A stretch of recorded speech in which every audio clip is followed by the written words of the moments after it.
मम्मीलाई सोध्छु खाएको हो भनेर हैन अब तिमीलाई मम्मीले कराउनु हुन्छ हैन हामीले खाएको के म त सोध्नी हो हामी त प्र्याङ्क गरे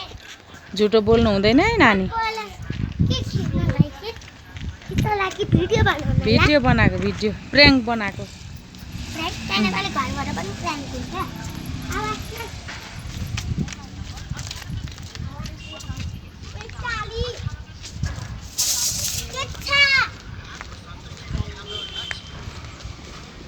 गाह्रो लाउँदा ओर्दा त सानो हुन्छ क्या भाइ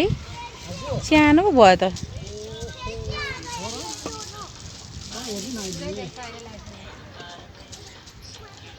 उता सुकेको यता फुकेको छ